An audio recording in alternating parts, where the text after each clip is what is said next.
Halo, salam sehat untuk kita semua. Pada hari ini, kita masuk ke materi pelajaran kita, mata pelajaran prakarya, untuk kelas 12 semester 1, bab 1, Wira Usaha Produk Kerajinan untuk Pasar Lokal. Materi bab 1 Wira Usaha Produk Kerajinan untuk Pasar Lokal adalah A. Perencanaan usaha kerajinan untuk pasar lokal. B. Perancangan dan produksi kerajinan untuk pasar lokal. C. Penghitungan harga jual produk kerajinan untuk pasar lokal. D. Media promosi produk kerajinan untuk pasar lokal. E. Penjualan sistem konsinyasi produk kerajinan untuk pasar lokal. F. Evaluasi diri pembelajaran wirausaha produk kerajinan untuk pasar lokal. Adapun yang menjadi tujuan pembelajaran yang pertama adalah mendesain dan membuat produk serta pengemasan karya kerajinan untuk pasar lokal berdasarkan identifikasi kebutuhan sumber daya, teknologi, dan prosedur berkarya. 2. Mempromosikan dengan pemilihan media yang tepat dan menjual karya produk kerajinan untuk pasar lokal dengan perilaku jujur dan percaya diri melalui penjualan konsinyasi. 3. Menyajikan wirausaha kerajinan untuk pasar lokal berdasarkan analisis pengelolaan sumber daya yang ada di lingkungan sekitar. Pada pertemuan pertama membahas A dan B, yaitu A. Perencanaan usaha kerajinan untuk pasar lokal, B. Perancangan dan produksi kerajinan untuk pasar lokal. Kita masuk A. Perencanaan usaha kerajinan untuk pasar lokal. Pasar terjadi karena adanya permintaan dari pembeli dan penawaran. Ada dua pendekatan. Pendekatan yang pertama, ada pendekatan permintaan. Yang kedua, pendekatan penawaran. Pendekatan permintaan adalah dengan mencari tahu kebutuhan dari pasar sasaran. Pendekatan penawaran mengandalkan pada kemampuan wirausahawan membuat produk inovatif. Kedua pendekatan ini dapat digunakan untuk mengenali potensi pasar. Kebutuhan pasar lokal dapat diketahui dengan melakukan pengamatan terhadap pasar sasaran. Misalnya, untuk mengenali kebutuhan pasar sasaran, siswa yang mengikuti ekstrakurikuler olahraga kita dapat mengamati kebiasaan mereka. Siswa tersebut pada umumnya berangkat ke sekolah dengan membawa baju ganti dan perlengkapan olahraga. Selain buku pelajaran dan perlengkapan sekolah, mereka membutuhkan tas untuk membawa perlengkapan ekstrakurikulernya. Bentuk, ukuran, dan warna dari tas tersebut harus sesuai dengan selera mereka. Selain pengamatan, kita juga dapat mewawancarai pasar sasaran untuk mengetahui kebutuhan dan selera mereka. Pertanyaan yang dapat diajukan di antaranya, tas seperti apa yang mudah dan nyaman digunakan? Tas seperti apa yang mereka sukai? Warna dan motif apa yang disukai? Ide pengembangan produk kerajinan untuk pasar lokal juga dapat diperoleh dengan mengenali kebiasaan di daerah setempat, misalnya kebiasaan melepas alas kaki saat masuk ke dalam rumah. Sumber daya usaha yang dibutuhkan untuk wirausaha kerajinan adalah bahan baku atau material, teknik, dan alat serta keterampilan. Wirausaha kerajinan untuk pasar lokal dapat dimulai dengan melihat potensi bahan baku, potensi teknik, dan keterampilan yang ada di daerah tersebut. Bahan baku dapat berupa bahan alam atau bahan buatan yang banyak tersedia di lingkungan sekitar. Bahan alam misalnya serat tenas, eceng gondok, tanah liat, kayu, rotan, bambu, kerang, dan tulang. Bahan buatan seperti kain, plastik, kaca, dan karet. Beberapa teknik yang dapat digunakan untuk pembuatan kerajinan diantaranya teknik ukir, teknik sambungan, teknik anyaman, dan teknik jahit. Perancangan produk didasari beberapa faktor pertimbangan, yaitu fungsi produk, pengguna produk, material, teknik pembuatan, nilai estetis, dan harga jual. Adapun yang menjadi faktor pertimbangan perancangan produk adalah material, teknik, estetis, ekonomis, pengguna, dan fungsi. Kita masuk ke B. Perancangan dan produksi kerajinan untuk pasar lokal. Adapun proses perancangan produksi adalah yang pertama, diawali dengan mencari ide dengan curah pendapat. 2. Rasionalisasi. 3. Prototyping atau membuat studi mode. 4. Penentuan desain akhir. 1. Mencari ide dengan curah pendapat. Pada proses brainstorming, setiap anggota kelompok harus membebaskan diri untuk menghasilkan ide-ide yang beragam dan sebanyak-banyaknya. Beri kesempatan juga untuk munculnya ide-ide yang tidak masuk akal sekalipun. Tuangkan ide-ide tersebut ke dalam sketsa. Kunci sukses dari tahap brainstorming dalam kelompok adalah jangan ada perasaan takut salah. Setiap orang berhak mengeluarkan pendapat. Saling menghargai pendapat teman boleh memberikan ide yang merupakan perkembangan dari ide sebelumnya.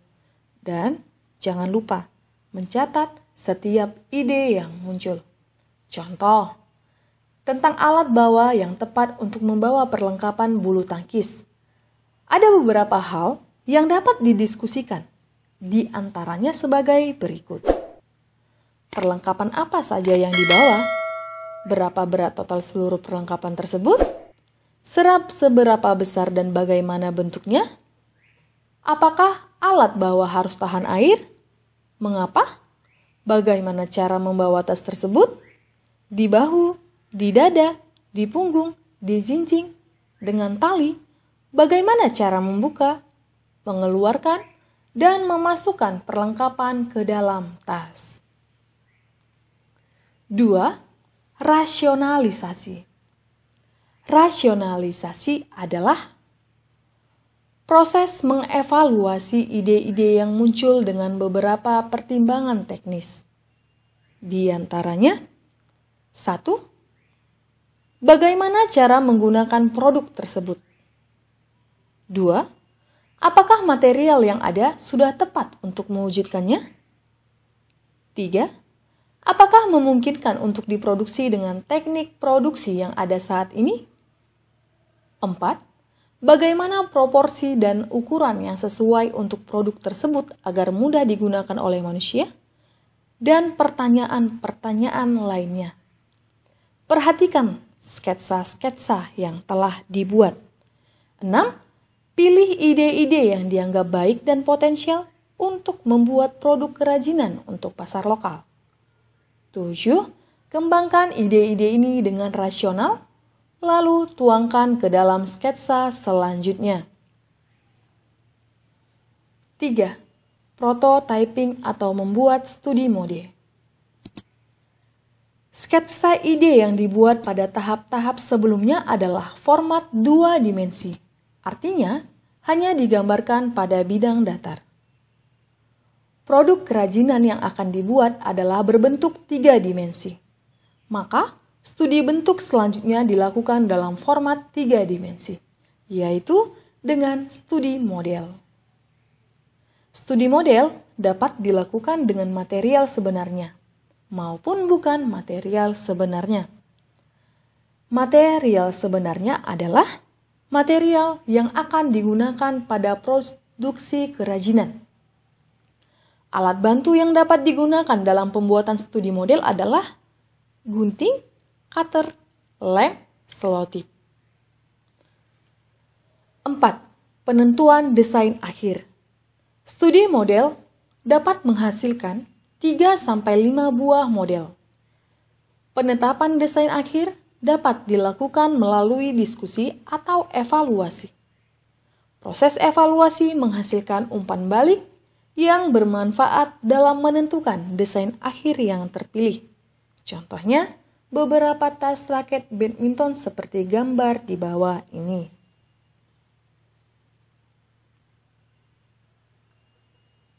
Produksi kerajinan untuk pasar lokal. Tahapan produksi secara umum terbagi atas 1. Pembahanan 2. Pembentukan 3. Perakitan 4. Finishing.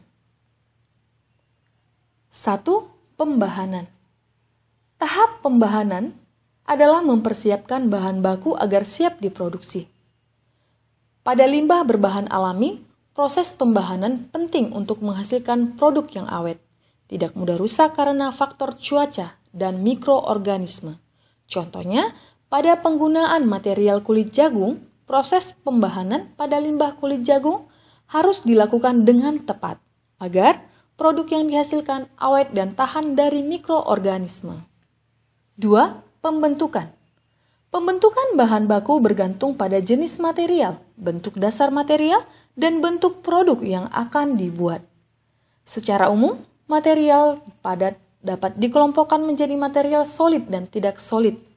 Material solid seperti logam, kaca, plastik, atau kayu dapat dibentuk dengan cara dipotong, dipahat sesuai dengan bentuk yang diinginkan. Material solid juga dapat disusun dan direkatkan dengan bantuan lem. Material berupa lembaran atau serat dapat dibentuk dengan cara digunting sesuai bentuk yang diinginkan, dianyam atau dirangkai dan direkatkan dengan bantuan lem. 3. Perakitan.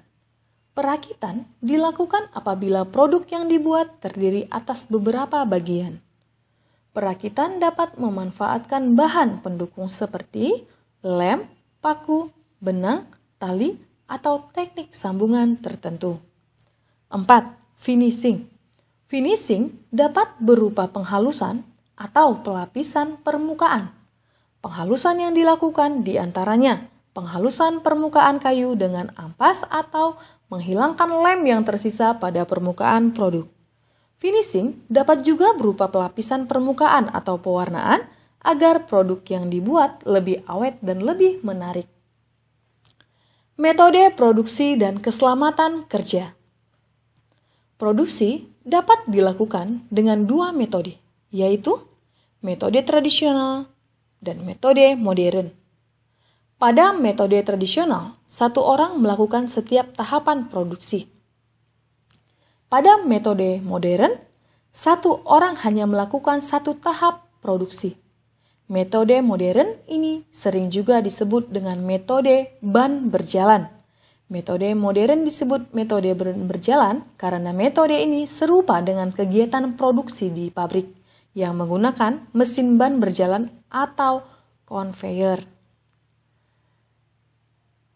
Kelancaran produksi juga ditentukan oleh cara kerja yang memperhatikan K3, kesehatan dan keselamatan kerja. Upaya menjaga kesehatan dan keselamatan kerja dibuat berdasarkan bahan alat dan proses produksi yang digunakan. Proses pembahanan dan pembentukan material solid sering menghasilkan sisa potongan atau debu yang melukai bagian tubuh pekerjanya. Maka dibutuhkan alat keselamatan kerja berupa kacamata pelindung dan masker. Pada proses pembahanan dan finishing, apabila menggunakan bahan kimia yang dapat berbahaya bagi kulit dan pernapasan, maka pekerja harus menggunakan sarung tangan dan masker. Selain alat keselamatan kerja, yang tak kalah penting adalah sikap kerja yang rapi, hati-hati, teliti, dan penuh konsentrasi. Sikap tersebut akan mendukung kesehatan dan keselamatan kerja. Kemasan sebagai bagian penting kerajinan untuk pasar lokal. Fungsi kemasan produk kerajinan: melindungi produk dari debu dan kotoran, memberikan kemudahan distribusi. Kemasan yang melekat pada produk disebut sebagai kemasan primer. Kemasan sekunder berisi beberapa kemasan primer yang berisi produk. Kemasan untuk distribusi disebut kemasan tersier.